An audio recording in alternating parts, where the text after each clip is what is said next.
Bharat Institute of Higher Education and Research, Chennai. Admissions open for BTech, BSc Agri, BPharm, Nursing, Paramedical and Arts and Science courses. எதுக்கு ஏன் அவன் வரான், எதுக்கு வந்து அவன் இப்படி பண்ணிட்டு இருக்கான், அவன் கேட்க முடியல. நீங்களா இது வந்து திருநெல்வேலிஸ்லாம் நாங்கள் ஃபுல்லாக அவிய வந்தாவளா போனாவளா அதுக்கு செஞ்சியலா என்ன செய்தியே இப்படி தான் பேசுவோம். அப்போ வந்து அவங்க அதெல்லாம் மாற்றிக்க சொல்கிறாங்க. அந்த 1.25 வருஷம் அந்த கோர்ஸ் நான் முடிக்கிறதுக்குள்ளே மீடியாக்குள்ளே போயிட்டா மீடியா, இல்லைன்னா நான் கண்டிப்பாக வேலைக்கு போயே ஆகணும். என்னோடய ஃபேமிலி சுச்சுவேஷன் அந்த மாதிரி இருந்தது. பேமெண்ட்டே இல்லாமல் வேலைக்கு சொல்லுவாங்க. எங்கேயாச்சும் ஒரு இடத்துல 2 இடத்துல 300 ரூபா அந்த மாதிரி தருவாங்க. ப்ரொடியூசர் சாருக்கு வந்து இந்த பொண்ணு ஓகே அந்த கேரக்டருக்கு அப்படின்னு, டேரக்டர் சாருக்குலாம் எனக்கு பிடிக்கவே பிடிக்காதான். ரெண்ட் கொடுக்க முடியல, இன்கம் பெருசாக இல்லை, ப்ராஜெக்ட் போயிடுமோன்னு பயம், ஊருக்கும் போக முடியல, தங்குறதுக்கு இடம் இல்லை, எதுவுமே இல்லை. நான் அகதி மாதிரி நாடோடி மாதிரி எங்கேயோ கிடக்குறேன், அழுறேன் அப்படியே. அவங்க வீட்டில் போனால் சாப்பாடு இல்லைன்னு யாருக்கும் சொல்லவே மாட்டாங்க. அவங்க அந்த மாதிரி ஒரு ஃபேமிலி. அதுக்காகவே டெய்லி போவேன். ஸோ மத்தியானம் நான் கரெக்டாக டைமுக்கு போயிட்டா சாப்பாடு கிடச்சிடும். இந்த ஒரு காம்போ வந்து பயங்கரமா ஹிட் ஆச்சு இல்லையா, சரவணன் ஐஸ் அப்படின்றது வந்து இவங்க வந்து ஒரிஜினல் கப்பல், இவங்க லவ் பண்றாங்க. அப்போ ரொம்ப நான் ஒரு பேக்குங்க மாதிரி இருப்பேன். இப்படி துரோகம் பண்ணிட்டாங்க, என்னை விட்டுட்டாங்க. ஐயோ கடவுளே, இது என்ன எனக்கு நான் கல்யாணம் நடக்குமா நடக்காதா, எனக்குலாம் நம்ம லைஃப் லாங் இந்த மாதிரி சுத்திட வேண்டியதானா. கலாட்டா நேயர்களுக்கு வணக்கம். இன்னைக்கு என் கூட விஜய் தீபிகா இருக்காங்க, அவங்களோட தான் பேச போறோம். வணக்கம். வணக்கம். விஜய் தீபிகாவை தாண்டி தீபிகாவா இன்னைக்கு வந்து எனக்கு உங்களுக்கு தெரிஞ்சுக்கணும்னு ஒரு ஆசை இருக்கு. சைல்டுஹுட பத்தி சொல்லுங்க. அப்போ ஃபர்ஸ்ட் ஸ்டாண்டர்ட் படிக்கும்போது அப்பா வந்து ஊர்ல அந்த கிராமத்துல அங்கேயே ஒரு வீடு கட்டியிருக்கலாம் அப்படின்ட்டு ஒரு பிளான் பண்ணிட்டு கட்டியிருந்தாங்க.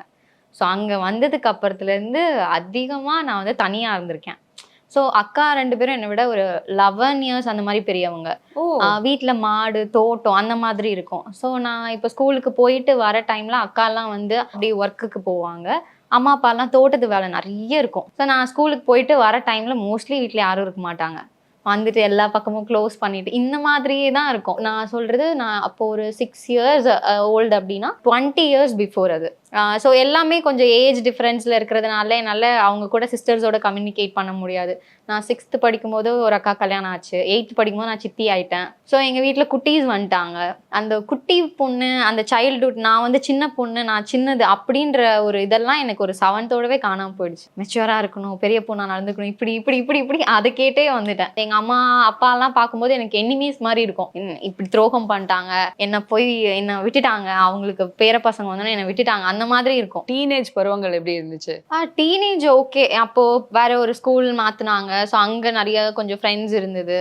ஸோ அப்போதான் நான் ஃபர்ஸ்ட் டைம் வந்து இந்த ஒரு ஃப்ரெண்ட்ஸு, வேற ஒரு செட் ஆஃப் பீப்புள் இருக்காங்க, அந்த மாதிரி ஒரு ஜோன் போனது. அதுக்கு முன்னாடிலாம் நான் வேற ஒரு ஸ்கூல்ல படித்தேன். அப்போ ரொம்ப நான் ஒரு பேக்குங்க மாதிரி இருப்பேன். எனக்கு வீட்லேயும் நம்ம யார்ட்டையும் பேசுறது இல்லையா, அங்கேயும் யார்ட்டையும் பேச தெரியாது, ஒரு மாதிரி சுத்திட்டு இருப்பேன், மென்டல் மாதிரி சுத்திட்டு இருப்பேன். இப்போ எனக்கு என்னை வந்து எப்படி சொன்னா பாய் கட் பண்ணி விட்டுருவாங்க. பையன் கிடையாது எங்கள் வீட்டில்.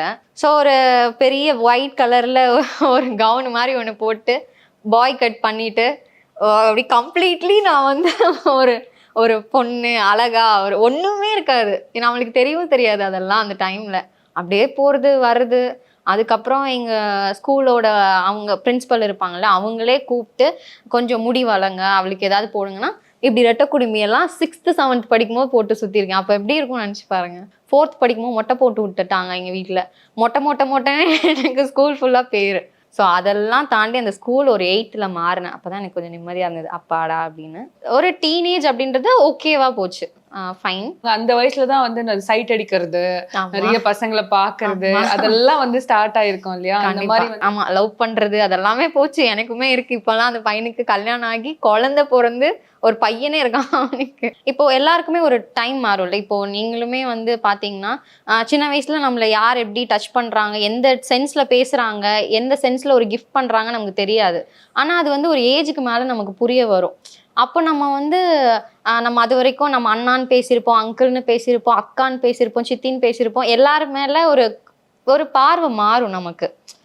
என்னடா இவங்க நம்ம அப்போ அவங்க கொடுக்கும்போது இந்த சென்ஸ்ல கொடுக்கலையா நமக்கு, அப்போ இந்த சென்ஸ்ல நம்மளை டச் பண்ணலையான்னு எல்லார் மேல இருக்கிற ஒரு பெரிய க்ளோஸ்னஸ் வந்து அந்த சில்ட்ரன்ஸ்க்குலாம் போகும்.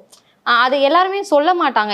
அவன் முன்னாடி நல்லா பேசிட்டு இருந்தா, இப்போ வர வர ஒரு மாரி பண்றாங்க, அந்த ஏஜ் அப்படி சொல்லுவாங்க.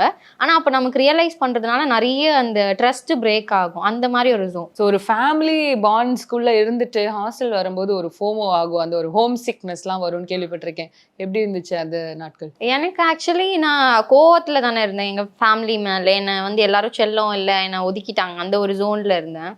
அண்ட் நானும் ரொம்ப ஜாலியாக போனேன் ஹாஸ்டலுக்கு. என் டாட்டா பாபாய் அந்த மாதிரி தான் எனக்கு இருந்தது. இன்னைக்கு என்ன வேணுன்றது அப்பா சொன்னாங்கன்னா அதுதான் மெனு. அப்படிதான், நம்மளாலாம் போய் நோய் நோய் நோய் பண்ண முடியாது. கேட்டால் செஞ்சு தருவாங்க, செஞ்சு தர மாட்டேன் அப்படி ஸ்ட்ரிக்ட் ஃபேமிலிலாம் கிடையாது. பட் அப்பா சொன்னாங்கன்னா நாங்கள் அப்படி தான் இருக்கோம். ஒரு மரியாதை இருக்கும் அவங்க மேலே. ஒரு எப்பயுமே அவங்க உட்கார்ந்தாங்கன்னா டக்குன்னு எந்திரிச்சிடும், அந்த மாதிரி ஒரு மரியாதை இருக்கும். ஸோ வந்து நான் எப்பயாவது போயிட்டு எனக்கு தக்காளி சட்னி வச்சு தோசை கொடுங்க அப்படின்னா, அப்போ அப்பா வந்து தேங்காய் சட்னி சொல்லிட்டு இருப்பாங்க. ஆனால் நான் சொன்னோன்னே இல்லை பாப்பாக்கு என்னவோ அது வைங்க அப்படிலாம் சொல்லும் போது இது ஒரு சின்ன விஷயம் தான். ஆனா நமக்கு அதெல்லாம் வந்து அப்படியே ஓ இவ்ளோ பிடிக்குமா, என்ன தேங்காய் சட்னி விட தக்காளி சட்னி கொடுங்கன்னு சொல்ற அளவுக்கு என் மேல பாசம் இருக்கா. எனக்கு அதெல்லாம் பெரிய மொமெண்டா தெரியும். பாத்துக்கல, என் மேல அவங்களுக்கு கன்சர்ன் இல்ல, என் லவ் இல்லை அப்படி நினைச்சேன். எனக்கு இவங்க இதெல்லாம் செய்யற சின்ன சின்ன விஷயம் எனக்கு பெருசா தெரியும். நான் வந்தேன்னா அப்பா வந்துட்டு வடை வாங்கிட்டு வரட்டுமா, கடையில் போயிருந்தா இட்லி வாங்கிட்டு வரட்டுமா, இது கேட்டாலே ஓகே சூப்பர் அப்பா நமக்கு வாங்கி தராங்க அந்த மாதிரி இருக்கும். ஸோ அதெல்லாம் நான் என்ஜாய் பண்ண ஆரம்பிச்சிட்டேன். ஏதாவது காம்படிஷன் போனால் ஹாஸ்டலில் நம்ம வின் பண்ணதுக்கப்புறம் ஹாஸ்டல்லே தான் அந்த கப் எல்லாமே இருக்கும். நான் இந்த மாதிரி லீவ் வரும்போது தான் எடுத்துகிட்டு வருவேன். ஸோ எடுத்துகிட்டு வந்து காட்டும்போது நான் அப்படியே அங்கே என்னென்னா பண்ணேன், எப்படிலாம் பேசினேன்ட்டு அது ஒரு இன்னும் கொஞ்சம் மிளகாத்தூள்லாம் வந்து எக்ஸ்ட்ராவாக சொல்லுவேன். அப்படியே எங்கள் அப்பா கண்ணெல்லாம் கலங்கிடும். ஓ இவ்வளோ பேர் கை தட்டினாங்களா, இப்படி இருந்துச்சா அப்படின்னு. அவங்க அதை என்ஜாய் பண்ணுறதா என் மேலே இவ்வளோ லவ் வச்சுருக்காங்களான்னு. என் ஃபேமிலி வந்து எனக்கு ரொம்ப பிடிக்க ஆரம்பிச்சதே என்னோட லைக் 12th அப்புறம் நான் ஹாஸ்டல் போன அப்புறம் தான் எனக்கு அவங்க மேலே ஒரு உண்மையான ஒரு ஃபீல், ஒரு அம்மா அப்பா இவங்கள நமக்கு ரொம்ப பிடிக்கும், அவங்க நம்ம மேலே எவ்வளோ பிரியம் வச்சுருக்காங்க, அதெல்லாமே நான் ஃபீல் பண்ண ஆரம்பித்தேன். நான் வந்து சினிமாக்குள்ளே போகணும்னு விருப்பப்படுறேன், மீடியாக்குள்ளே வரணும்னு விருப்பப்படுறேன் அப்படின்ற ஒரு டெசிஷன் வந்து ஒரு பெரிய டெசிஷன் இல்லையா? வீட்டில் சொன்னப்போ என்ன சொன்னாங்க? வீட்டில் போய் சொன்னது என்னென்னா, எனக்கு எம்சிஏ பண்ணணும், நான் வந்து சென்னை போகிறேன், சென்னையில் போய் படித்தா நல்ல ஏர்ன் பண்ணலாம், இங்கே படித்தா அவ்வளோ நல்ல வேலை கிடைக்காது. அப்போ எங்கள் வீட்லேயும் ஃபினான்ஷியலி கொஞ்சம் பிரச்சனை இருந்தது. ஸோ நான் போய் படித்தேன்னா நான் எல்லா பிரச்சனையும் சால்வ் பண்ணிவிடுவேன், நான் அப்படி பண்ணிவிடுவேன் இப்படி பண்ணிவிடுவேன்னு ஒரு பில்டப் எல்லாம் கொடுத்து, நான் இப்போ இன்ஜினியரிங் காலேஜ் மாதிரி போட்டால் 9 to 5 அங்கேயே போயிடும். என்னால் பார்ட் டைம் ஜாப் போக முடியாது, நான் தேட முடியாது. ஸோ எனக்கு வந்து ஷிஃப்ட் பிரகாரம் இருக்கணும் அந்த காலேஜ். ஆர்ட்ஸாக இருந்துச்சுன்னா இன்னும் கம்ஃபர்டபுள், கொஞ்சம் ரொம்ப ஸ்ட்ரிக்டாக இருக்காது. மார்னிங் ஷிஃப்டாக இருக்கணும், அதுவும் மார்னிங் முடிஞ்சதுக்கப்புறம் ஈவினிங் ஃபுல் டைம் எனக்கு கிடைக்கும், நான் தேடலாம். இதெல்லாம் நான் ஊரில் இருக்கும்போதே பிளான் பண்ணி எந்த காலேஜ் வேணும், எங்கே இருக்கணும். இதில் முக்கியமான விஷயம், இப்போ கேர்ள்ஸ் ஹாஸ்டல் உள்ளே இருந்ததுன்னா உள்ளே தான் போடுவாங்க, வெளியே வரவே முடியாது.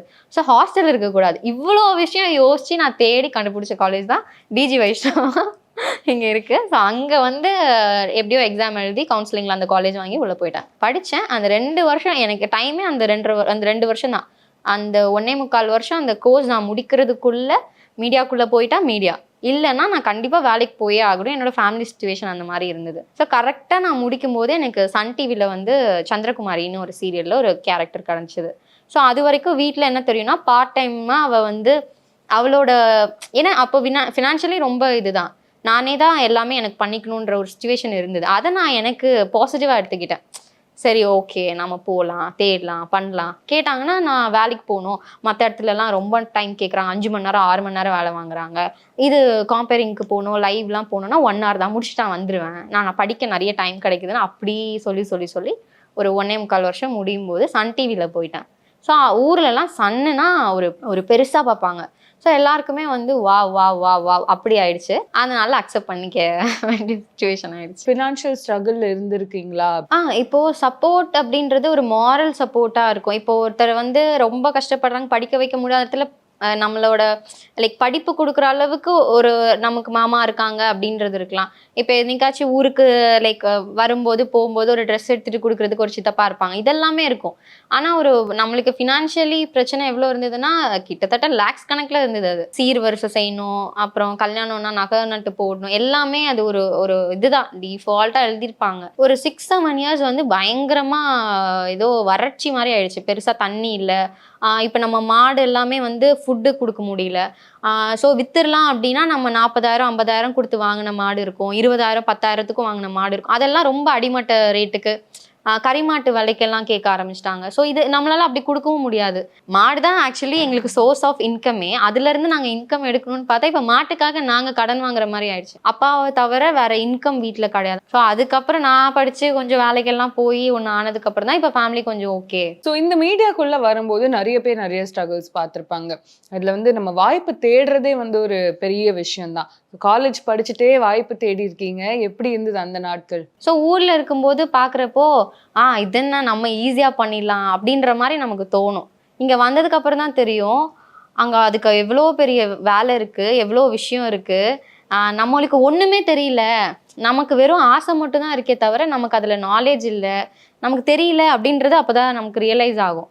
ஸோ தெரிஞ்சுக்கிறதுக்கு ஒரு போராட்டம் இருக்குது. நான் வந்து ஒரு மேக்கப் பண்ணணுன்னா அதுக்கு என்ன பண்ணணும், இவ்வளோதான் போடணுமா, இதை இப்படி போடணுமா, அந்த மாதிரியெல்லாம் விஷயங்கள் இருக்குது. அண்ட் இப்போ ட்ரெஸ்ஸிங் சென்ஸ் என்ன பண்ணணுன்னு இருக்குது, ஸ்லாங் இருக்குது.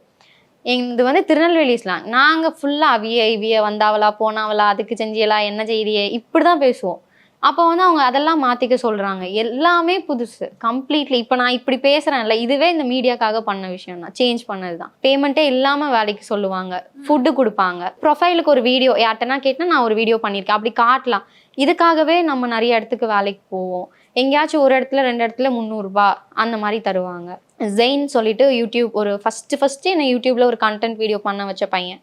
அவனோட ஃபேமிலி ஒருத்தவங்க, அவங்க அம்மா அப்பா தம்பி இருந்தாங்க, எங்கள் முகப்பேர்கிட்ட இருந்தாங்க. இது நான் ஹாஸ்டல்லாம் ஃபுட்டோட இருக்கிற இது பண்ணல, வெறும் ஸ்டே மட்டும். ஃபுட்டுக்குமே நான் ஏர்ன் பண்ணுற சுச்சுவேஷனில் இருந்தேன். ஸோ அப்போ என்ன எனக்கு சுச்சுவேஷன் இருந்ததுன்னா, நான் மத்தியானம் காலையில் போவேன், மத்தியானம் அவங்க கிளாஸ் முடியும், அது வரைக்கும் சாப்பிட்ருக்க மாட்டேன், நேராக இவங்க வீட்டுக்கு வந்துடுவேன். இவங்க வீட்டுக்கு வந்தால் கண்டிப்பாக அவங்க அம்மாவும் அப்பாவும் எனக்கு சாப்பாடு போட்டுருவாங்க. அவங்க வீட்டில் போனால் சாப்பாடு இல்லைன்னு யாருக்கும் சொல்லவே மாட்டாங்க. அவங்க அந்த மாதிரி ஒரு ஃபேமிலி. அதுக்காகவே டெய்லி போவேன். ஸோ மத்தியானம் நான் கரெக்டாக டைமுக்கு போயிட்டா சாப்பாடு கிடச்சிடும். இன்கேஸ் நான் மத்தியானம் டைமுக்கு போகல, அவங்க எல்லாம் சாப்பிட்டு முடிச்சிட்டாங்கன்னா எனக்கு போயிட்டு எனக்கு சாப்பாடு கொடுங்கன்னு எனக்கு கேட்க மனசு வராது. நைட் வரைக்கும் வெயிட் பண்ணுவேன். நைட் அவங்க சாப்பிடும்போது சாப்பிட்டுட்டு திருப்பி என்னோட ஹாஸ்டல் போவேன். இன்கேஸ் நான் நைட்டு வந்து ஒரு வேளை அவங்க பேசிகிட்டே இருக்காங்க, எனக்கு ஹாஸ்டல் மூடுற டைம் ஆகிடுச்சு, அவங்க வந்து வேறு ஏதோ ஒரு விஷயம் பண்ணியிருப்பாங்க, அவங்களுக்கு எல்லா டைம் சாப்பிட்டணும் கொடுக்கணும் அப்படின்னு, டக்குன்னு அவங்க வேறு ஏதோ ஒரு வேலை இல்லைன்னா அவங்க கிளம்புறாங்க அப்படின்னா அன்றைக்கி போச்சு. அந்த மாதிரி அந்த ஃபேமிலியானா அதுக்கப்புறம் ஒரு பாயிண்ட்டுக்கு மேலே எனக்கு எவ்வளோ ஃப்ரீடம் கொடுத்தாங்கன்னா, அவங்க வீட்டில் யாருமே இல்லைனா கூட நீ கதவை ஓப்பன் பண்ணி உள்ளே போய் மேகி பாக்கெட் இருக்கா போட்டு சாப்பிட்றியா, தோசை மாவு இருக்கா எடுத்து சாப்பிட்றியா, சாப்பிடு, நீ வயிறார சாப்பிடு, அந்த அளவுக்கு எனக்கு ஃப்ரீடம் கொடுத்தாங்க. ஸோ அந்த டைம் எல்லாம் இப்படி தான் க்ராஸ் ஆச்சு. ஸ்ட்ரகிள்ஸ் நிறைய இருந்தது. ஆனால் எங்கேயாவது கடவுள் இந்த மாதிரி ஒரு நல்ல மனுஷங்களை அனுப்பி வச்சுட்டே இருப்பாரு நம்ம லைஃப்ல. பயங்கரமா பிரேக் டவுன் ஆன என்னை வந்து அந்த நாள் வந்து இன்னும் எனக்கு லைஃப்ல வரக்கூடாது, எந்த பொண்ணுக்கும் இந்த மாதிரி ஒரு நாள் வரக்கூடாதுன்ற மாதிரியான நாள் கடந்து வந்திருக்கீங்களா? என்ன ஆயிடுச்சு, கொரோனா லாக்டவுன் போட்டாங்க. எனக்கு ஊருக்கு போகணுன்னா இங்கே சீரியல் நான் இப்போ ஒரு சின்ன கேரக்டர், சுந்தரினியும் சுந்தரன் நானும் ஒரு சின்ன கேரக்டர் பண்ணிட்டு இருக்கேன். எனக்கு எந்த அளவுக்கு அறிவு இல்லைன்னா, நான் ஊருக்கு போயிட்டா என்னை ரீப்ளேஸ் பண்ணிடுவாங்கன்னு ஒரு பயம். ஸோ நம்ம ஊருக்கே போகக்கூடாது, ரெண்ட்டு கொடுக்க முடியல, இன்கம் பெருசாக இல்லை, ப்ராஜெக்ட் போயிடுமோன்னு பயம், ஊருக்கும் போக முடியல. அப்புறம் நான் இந்த சென்னைக்கு வந்து சேர்த்து வச்சு என்னோட 4 டப்பா பேகுங்க, ட்ரெஸ்ஸுங்க, பாத்திரங்க, இதெல்லாம் நான் வந்து எப்படின்னா ரொம்ப தனியாக இருந்த கேரக்டர்ன்றதுனால எல்லாத்துக்கும் ஒரு பேர் வச்சுருப்பேன். என்கிட்ட இருக்க எல்லா பொருளுக்குமே ஒரு பேர் இருக்கும். ஸோ அந்த மாதிரி நான் அவங்களோட ஒரு லைஃப் லீட் பண்ணுறேன்ற மாதிரி தான் நான் ஓட்டிகிட்டு இருப்பேன். நான் அழுறேன் ஒரு நாள் வந்து, அழுறேன் அப்படியே. நான் வந்து இந்த மாதிரி வந்து மாட்டிக்கிட்டேன், எங்கள் அம்மா அப்பாவாவது ஊருக்கு போகிறேன்னு சொல்லப்போ வேண்டான்னு என்னை பிடிச்சி வச்சிருக்கலாம்ல, அவங்க எதுக்கு என்னை விட்டாங்க, இப்போ பாரு எனக்கு தங்குறதுக்கு இடம் இல்லை, எதுவுமே இல்லை, நான் அகதி மாதிரி நாடோடி மாதிரி எங்கேயோ கிடக்குறேன், ஏதோ ஒரு ஆசைனால ஓடி வந்துட்டேன், சரி இது கிடச்சிரும் அப்படின்னு. இப்போ எனக்கு நான் நம்பின பேஷனும் ஒன்றும் எனக்கு கை கொடுக்கல, சொந்தக்காரங்க பந்தக்காரங்க தெரிஞ்சவங்க ஒருத்தருமே இல்லையே, நம்ம என்ன நிலமையில இருக்கோம் அப்படின்னு சொல்லிட்டு பயங்கர அழுகு. அந்த பாத்திரத்தெல்லாம் போட்டு உங்களையும் நான் வந்து இப்படி கூப்பிட்டு வந்து தெருவில் உட்கார வச்சுட்டேன், நம்மளாம் எங்கே போகிறோன்னு பயங்கர அழுகு. அப்போ நான் பார்ட் டைமாக இன்னொரு ஆஃபீஸ்லேயும் ஒர்க் பண்ணுவேன். 4 நாள் தான் எனக்கு ஷூட் வரும் சீரியலில், அதை வச்சு ஒன்றுமே பண்ண முடியாது. ஏதோ நானும் மீடியாவில் இருக்கேன்னு காட்டிக்கிறதுக்கு அது இருந்தாலும் ஃபினான்ஷியலி எனக்கும் வேறு வேலைகள் பண்ணால் தான் காசு வரும். ஸோ அதுக்காக நான் ஒர்க் பண்ணிட்டு இருந்த ஆஃபீஸில் ஜவஹர்னு ஒரு அண்ணா இருந்தாங்க. அந்த அண்ணா அதுக்கப்புறம் வந்துட்டு எங்கள் ஆஃபீஸ்லேயே நீ ஸ்டே பண்ணுறதுக்கு ஓனர்கிட்டலாம் சொல்லி அங்கே உட்கார வச்சு என்னை வந்து ஒரு 7 மாதம், ஏன்னா எல்லாராலையும் வெளியே போக முடியாது, வர முடியாது. அண்ணா வந்து கொஞ்சம் இந்த அவங்க அப்பாலாம் கொஞ்சம் மெடிக்கல் சைடில் இருந்தாங்க. ஸோ பாஸ்லாம் வாங்கிட்டு வெளியே போயிட்டு ஜாமான்லாம் வாங்கிட்டு வருவாங்க, எனக்கும் வாங்கிட்டு வந்து கொடுக்குறது. அப்போ அந்த ஒரு 7 months ஒரு தனியாக இருந்த ஒரு டிப்ரெஷன் இருக்கும்ல, அது வரைக்கும் என் கூட பேசின ஃப்ரெண்ட்ஸ் இல்லை, எனக்கு தெரிஞ்சவங்க யாருமே அப்போ என் கூட இல்லை. இவங்க தான் க்ளோஸ்ன்னு நினச்ச மக்கள் யாருமே இல்லை. எங்கேயோ இருந்து அதான் கடவுளாக அனுப்பி வைக்கிற மாதிரி இன்னொரு ஸ்ட்ரேஞ்சர் எங்கேயோ இருந்து வந்தார். ஒரு 4 மாதம் அந்த ஆஃபீஸில் வேலை செஞ்சதுனால தெரியும். 7 மாதம் என்னை அங்கே உட்கார வச்சு எல்லாமே பண்ணார். இன்னை வரைக்கும் அவர் என் அண்ணா, என்னைக்குமே அண்ணா. வந்து ஒரு பாயிண்ட்ல தீபிகா வந்து நிறைய கிரிட்டிசைஸ் பண்ண ஆரம்பிச்சாங்க. ஃபேஸ்ல வந்து ஆக்னே இருக்கு, எப்படி இவங்க நடிக்கலாம் அப்படின்னு சொல்லிட்டு. உள்ள வந்து நமக்கு வேலையே தெரியல அப்படின்னு தெரிஞ்சு கற்றுக்க ஆரம்பித்தோம். அதுக்கப்புறம் ஒரு இடத்துக்கு போயிட்டோம். அப்போ அந்த இடத்த ரீச் பண்ணிட்டோன்னு முடிஞ்சுது. இதுக்கப்புறம் நான் மேலே ஏறிடுவேன்டா அப்படின்ற ஒரு நம்பிக்கை இருக்கும்போது, இல்லை நீ மறுபடியும் ஃபர்ஸ்ட்லேருந்து ஸ்டார்ட் பண்ணுன்னு என்னை தூக்கி கீழே வச்ச மாதிரி இருந்தது. ஃபிசிக்கலாக என்னை வந்து யாரும் கிரிட்டிசைஸ் பண்ணதில்லை, நான் அனுபவிச்சதுமே இல்லை. ஃபர்ஸ்ட் டைம் சொல்லும்போது பிரேக் ஆகிட்டேன். என்னடா இது இப்படி சொல்கிறாங்க அப்படின்னு. சில நாட்கள் கடந்து போகச்சா இந்த பிரச்சனைக்காக நான் இப்படி உட்காந்து யோசிச்சேன், அழுதேன் அப்படின்ற மாதிரி ஒரு மாற்றம், ஒரு மெச்சூரிட்டி வரும் இல்லையா? அந்த மாதிரி ஏதாவது ஒரு பாயிண்ட் இருந்தது அவங்க லைஃப்ல? தனியாக இருந்திருக்கேன் நான். ஸோ அப்படிலாம் இருந்து அந்த தனியாக இருந்ததுக்கு எனக்கு எல்லாம் ஆசை, எனக்கு ஒரு ஃபேமிலி வேணும். எப்பயுமே நான் வந்து ஒருத்தரை பார்த்துக்கிறேன்ற ஜோன்லேயே நான் இருந்துட்டேன். ஸோ என்ன பார்த்துக்கிறதுக்கு ஒரு பர்சன் வேணும், கிடைக்கும் ஒரு ஃபேமிலி, இதெல்லாம் இருக்கிறது ஓகே. ஆனால் நீ எக்ஸ்பெக்ட் பண்ணுற அளவுக்கு நம்மளை உட்கார வச்சுலாம் சோறு இங்கே யாரும் போட மாட்டான். உனக்கு நீ சாப்பிடணுமா, நீ கடைசி வரைக்கும் வேலைக்கு போய் தான் ஆகணும். நீ வந்து இந்த சொசைட்டியை ஃபேஸ் பண்ணி தான் ஆகணும். நீ ஃபேமிலின்னு வந்தாலும் அதுலேயும் நிறைய பிரச்சனை இருக்கும், அதையும் நீ ஃபேஸ். அந்த மாதிரி எனக்கு ஹிட் ஆச்சு. ஒரு மென்டலி நம்ம ஒரு லைஃப் தேடுறோம்ல, அதுக்குள்ள நிறைய எக்ஸ்பெக்டேஷன்ஸ் இருந்தது. அதெல்லாம் பிரேக் ஆகி இப்போ வேற மாதிரி உட்காந்துருக்கேன். ஐயோ கடவுளே, இது என்ன எனக்கு நான் கல்யாணம் நடக்குமா நடக்காதா எனக்குலாம், நம்ம லைஃப் லாங் இந்த மாதிரி சுத்திட வேண்டியதானா? நிறைய பேருக்கு ஒரு குவெஸ்சன் இருக்கும், கலரா இருந்தாலும் வாய்ப்பு ஈஸியா கிடைச்சிரும்பா, கருப்பா இருக்கவங்களுக்கு தான் வாய்ப்பு கிடைக்காது. உங்களுக்கு அந்த மாதிரி எந்த ஈஸியா வாய்ப்பு கிடைச்சிருச்சா? நிறைய ஆடிஷன் போயிருந்தா அந்த விஷயங்கள் நான் ஃபேஸ் பண்ணியிருக்கலாம். நான் வந்து பண்ணதே பாண்டியன் ஸ்டோர்ஸ் ஆடிஷன் 4 வாட்டி அட்டன் பண்ணேன். அதுக்கப்புறம் சுந்தரி நேம் அந்த சீரியலுக்கு 1 வாட்டி அட்டன் பண்ணேன். ப்ரொடியூசர் சருக்கு வந்து இந்த பொண்ணு ஓகே அந்த கேரக்டருக்கு அப்படின்னு. டேரக்டர் சருக்குலாம் எனக்கு பிடிக்கவே பிடிக்காதான். அதுக்கப்புறம் சொன்னாங்க சீரியல்லாம் முடியும் போது, நீ வந்து அன்னைக்கு ஒரு நாள் ஒரு பெர்ஃபார்ம் பண்ணி எனக்கு சுத்தமாக பிடிக்கவே இல்லை, உன்னை நான் எடுக்கவே மாட்டேன்னு. அவர் தான் பாவமாக இருக்குது, சின்ன பொண்ணு எடுத்து போடுங்க சும்மா தானே அப்படின்னு சொல்லி கொடுத்தாங்க. அதனால நான் அவனை எடுத்தேன் அப்படின்னாங்க. ஸோ இந்த மாதிரி கிடைச்ச வாய்ப்புகள் தான். யாரோ ஏதோ பாவம் பார்த்து கொடுத்த கேரக்டர்ஸ் மூஞ்சி பார்த்து. ஒரு காம்போ வந்து பயங்கரமா ஹிட் ஆச்சு இல்லையா? சரவணன் ஐஸ் அப்படின்றது வந்து ஒரு வேற லெவல்ல வந்து உங்களை ட்ரெண்ட் ஆக்குன ஒரு காம்போ. அதுக்குன்னு சில பேர் வந்து கமெண்ட் பண்ணவங்களும் இருந்தாங்க, இவங்க வந்து ஒரிஜினல் கப்பல், இவங்க லவ் பண்றாங்க அது இதுன்னு சொல்லிட்டு. அதை எப்படி டீல் பண்ணீங்க? இதெல்லாம் நம்ம எதுவுமே பண்ண முடியாது. நம்ம இந்த ஃபீல்டுன்னு ஆயிடுச்சு. நம்மளே 4 பேர் கூட பேசிட்டே தான் இருக்க போறாங்க. இன்னும் நம்ம எவ்வளோ தூரம் போகணும், எவ்வளோ பேர் கூட நம்மளை வச்சு பேசணும். இதுக்கே ஸ்டாப் ஆயிட்டா எப்படி? அதெல்லாம் கண்டுக்க மாட்டேன். ஆனா தனியா இருந்து வீடு தேடுறது ஒரு டாஸ்க் இல்லையா? வீடு கிடைச்சதா உங்களுக்கு? அது நமக்கு மொட்டை மாடியில வந்து ஒரு 4வது ஃப்ளோர்ல ஷீட்டு போட்டு ஒரு சின்ன இது, யாருமே கொடுத்தன வர மாட்டாங்க. பேச்சுலர்ஸ்க்குனே ஒரு பேய் வீடு வச்சிருப்பாங்க. நீங்க போய் பார்த்தீங்கன்னா தெரியும். 3 மாடி வீடு அவங்களுக்கு கட்டியிருப்பாங்க. 4வதா ஒன்று வந்து மொட்டை மாடியில் வெறும் ஷீட்டு போட்டு தண்ணி டேங்குக்கு கீழே ஒன்று இருக்கும். அது வந்து நிறைய வீடு அந்த மாதிரி கிடைக்கும். அந்த மாதிரி வீடுங்களில் இருந்திருக்கேன். ஸோ அது வந்து ஒரு 3000 அந்த மாதிரி ரெண்ட் கேட்பாங்க. நம்மளால ஹாஸ்டல் ஃபீஸை விட இது கம்மியாக இருக்கும். அங்கேயே ரூம், அங்கேயே பெட்ரூம், அங்கேயே பாத்ரூம், அங்கேயே கிச்சன் ஒன்று இருக்கும். நம்மளே இப்படி மறைச்சிக்க வேண்டியதான். அதில் நம்ம அப்படி தூங்கி எழுந்திரிச்சிக்கிறது தான். நீங்கள் லக்கேஜ் எல்லாம் வச்சுட்டு படுத்தீங்கன்னா உங்கள் மூஞ்சி பாத்ரூம் வாசலில் போயிருக்கும். அந்த அளவுக்கு அவ்வளோ குட்டி குட்டி இடமா இருக்கும். நிறைய பெண்கள் பண்ணாத விஷயம் அது. நம்ம வந்து அந்த செல்ஃப் கேர், செல்ஃப் லவ்ன்ற ஒரு விஷயம். ஸோ ஒரு பாயிண்ட்ல வந்து இதுக்கப்புறம் நான் என்னை பார்த்துக்க போறேன் அப்படின்றப்போ என்னெல்லாம் பண்ணிக்கிட்டீங்க உங்களுக்காக? இப்போ ஆக்சுவலி இது எங்க பிரேக் ஆச்சுன்னா, நிறைய பண்ணிட்டே இருப்போம். நம்மளை மறந்து வீட்டுக்கு அதுக்கு இதுக்குன்னு பண்ணிட்டே இருப்போம். ஒரு பாயிண்ட்ல வந்து நமக்கு என்ன தோணிடும்னா, உனக்குன்னு ஒண்ணுமே இல்லை, உனக்கு செய்யறதுக்கு ஆளே இல்லை அப்படின்ற கோவம்லாம் நமக்கு வந்து நம்ம ஃபேமிலி மேல, ஃப்ரெண்ட்ஸ் மேல வரும். நீ வந்து நீ தான் என்னை கஷ்டப்படுத்துற, உனக்காக நான் வேலைக்கு போய் தான் நான் என்னை பார்த்துக்க முடியலன்ற ஒரு இது வரும். நான் வீட்டுக்கும் பண்றேன், அப்பப்போ எனக்கு நான் ஒரு படம் போகணுமா போயிட்டு வரேன், எனக்கு பேர்டன் இல்லை. அப்படி நான் ஃபுல்லாகவே செஞ்சுட்டேன்னு வைங்களேன், ஒரு கட்டத்தில் எனக்கு அவங்க மேலே நெகட்டிவ் ஆகிடும். நான் உனக்கு இவ்வளோ செய்கிறேன், அதனால தான் நான் என்ன கவனிக்கல அப்படின்ற மாதிரி ஒரு ஜோன் ஆகிடும். சாப்பிட்றதுல குறை வைக்க மாட்டேன். எனக்கு சாப்பிடணுன்னா சாப்பிடுவேன். அது 1000 ரூபாய் 2000 ரூபாய்க்கு நான் ஆர்டர் பண்ணி சாப்பிட்றேன், ஹோட்டல் போய் சாப்பிட்றேனாலும் எனக்கு ஃபைன். நான் சாப்பிட்டுட்டு 4 இது சாப்பிட்டுட்டு மிச்சத்தெல்லாம் மிச்சம் வச்சாலும் எனக்கு ஃபைன். அது எனக்கு என்னமோ எனக்காக நான் ஏதோ செஞ்சுக்கிறேன்ற ஒரு ஃபீல் அது. அந்த மாதிரி ஏதாவது அப்பப்போ ஒரு ப்ராடக்ட்டு, இது மேக்கப்க்கு அந்த மாதிரி வாங்குவேன். இப்போ நான் வந்து கார் லோனில் வாங்கினேன், அது ஒரு ஹாப்பி. கட்டில் வாங்கினேன், கிங் சைஸ் பெட் வாங்கினேன். அதுவும் தனி ஆளாக தூங்குறதுக்கு கிங் சைஸ் பெட். ஏன்னா எனக்கு வந்து இந்த ஹாஸ்டலில் தான் நம்ம இத்தினூண்டு பாய்க்குள்ள, இதுதான் உன் பெட்டு, இதுதான் உன் காட், இங்கே தான் நீ உன் துணி வைக்கணும், இதுதான் லாக்கர். அதில் இருந்து எனக்கு அப்படியே 2 சைடு நான் அப்படி கையெல்லாம் இப்படி போட்டு காலெல்லாம் புரட்டி போட்டாலும் நான் கீழே விழாத அளவுக்கு ஒரு பெரிய பெட்டு வேணும்னு ஒன்று வாங்கினேன். கபோர்டு வாங்கினேன். அது வரைக்கும் நான் சென்னையிலேருந்து வந்து சீரியல்ஸ் எல்லாமே பண்ணும்போது இந்த பேகுங்க, அப்புறம் கட்டப்பைங்க, அப்புறம் அங்கங்கே செல்ஃப் கீழே இப்படியே அரேஞ்ச்மெண்ட்ஸ் பண்ணுறது தான். ஃபர்ஸ்ட் டைம் கபோர்டு வாங்கினேன். ஸோ இந்த 3 விஷயம் பண்ணது. அப்புறம் இப்போ ரீசெண்டாக ப்ரொஜெக்டர் வாங்கினேன். டிவிலாம் வந்து அவ்வளோ பெரிய ஸ்க்ரீன் வைக்கணும்னா அது வந்து 2 lakhs 3 lakhs போகுது. நான் ஒரு 15,000 ரூபாய்க்கு ஒரு ப்ரொஜெக்டர் வாங்கி ஒரு ஸ்பீக்கர் வாங்கி வீட்டில் செட்டப் பண்ணி வச்சிருக்கேன். ஒரு வாலில் பெயிண்ட் அடிச்சு. ஸோ ஒரு மாதிரி ஹாப்பி. இப்போ தான் நான் ஆரம்பிச்சிருக்கேன். இதுக்கப்புறம் நான் வந்து கல்யாண செலவுகளுக்கு சேர்த்து வைக்கணும், நகைகள் சேர்க்கணும், இதெல்லாம் ஒரு பேர்டன் இருக்கு. அப்படியே போயிட்டே இருக்காது. Bharat Institute of Higher Education and Research, Chennai. Admissions open for BTech, BSc Agri, BPharm, Nursing, Paramedical and Arts and Science courses.